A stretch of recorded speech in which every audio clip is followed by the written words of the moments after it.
Segunda Crônicas, capítulo 33.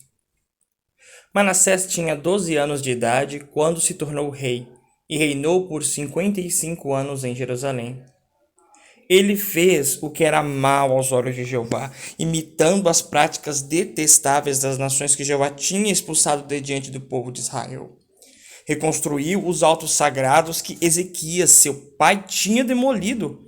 Construiu altares aos Baalins e fez postes sagrados.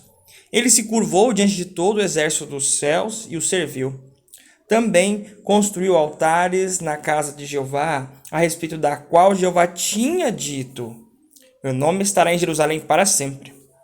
Além disso, construiu altares a todo o exército dos céus nos 2 pátios da casa de Jeová. Ele queimou seus próprios filhos no fogo, no vale do filho de Inom. Praticou magia, adivinhação e feitiçaria, e designou adivinhos e pessoas que invocavam espíritos. Fez em grande escala o que era mal aos olhos de Jeová, ofendendo-o. Ele fez uma imagem esculpida e a colocou na casa do verdadeiro Deus, sobre a qual Deus tinha dito a Davi e a Salomão, seu filho: nesta casa e em Jerusalém, que eu escolhi dentre todas as tribos de Israel, porei permanentemente o meu nome, e nunca mais removerei os pés de Israel da terra que prometi aos seus antepassados, desde que obedeçam cuidadosamente a tudo o que lhes ordenei. Toda a lei, os decretos e as decisões judiciais dados por meio de Moisés. Manassés continuou a desencaminhar Judá e os habitantes de Jerusalém, levando-os a agir pior do que as nações que Jeová tinha eliminado de diante dos israelitas. Jeová falava a Manassés e ao seu povo, mas eles não prestavam atenção. Assim, Jeová fez vir contra eles os chefes dos exércitos do rei da Síria. Eles capturaram Manassés com ganchos, prenderam-no em 2 correntes de cobre e o levaram à Babilônia. Na sua aflição, ele implorou o favor de Jeová, seu Deus, e se humilhou profundamente diante do Deus dos seus antepassados.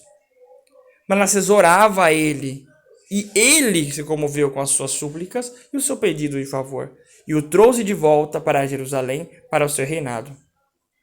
Então Manassés reconheceu que Jeová é o verdadeiro Deus. Depois ele construiu uma muralha externa para a cidade de Davi, ao oeste de Gion, que fica no vale.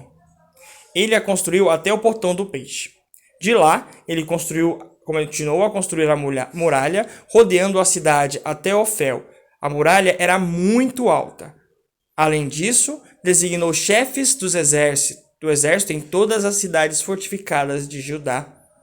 Então removeu da casa de Jeová os deuses estrangeiros e o ídolo, bem como todos os altares que tinha construído no monte da casa de Jeová e em Jerusalém, e mandou jogá-los fora da cidade. Ele também restaurou o altar de Jeová e começou a oferecer nele sacrifícios de participação em comum e sacrifícios de agradecimento. E disse a Judá que servissem a Jeová, o Deus de Israel. No entanto, o povo ainda oferecia sacrifícios nos altos sagrados, embora fizessem isso apenas a Jeová, seu Deus. Os outros acontecimentos da história de Manassés, sua oração ao seu Deus e as palavras dos videntes que lhe falaram em nome de Jeová, o Deus de Israel, estão registrados na história dos reis de Israel. A sua oração e o modo como a sua súplica foi respondida, todos os seus pecados, a sua infidelidade, os locais onde construiu os altos sagrados e pôs os postes sagrados e as imagens esculpidas antes de se humilhar, tudo isso também está registrado nos escritos dos seus videntes. Então Manassés descansou com seus antepassados e o enterraram na sua casa, e Amon, seu filho, tornou-se rei no seu lugar. Amon tinha 22 anos de idade quando se tornou rei e reinou por 2 anos em Jerusalém. Ele fazia o que era mal aos olhos de Jeová, assim como Manassés, seu pai, tinha feito. Amon oferecia sacrifícios a todas as imagens esculpidas que Manassés, seu pai, tinha feito e as servia. Mas ele não se humilhou diante de Jeová, assim como Manassés, seu pai, tinha se humilhado. Pelo contrário, Amon aumentou ainda mais a sua culpa. Por fim, seus servos conspiraram contra ele e o mataram na sua própria casa. Mas o povo da terra matou todos os que tinham conspirado contra o rei Amon e fizeram a Josias, seu filho, rei no seu lugar.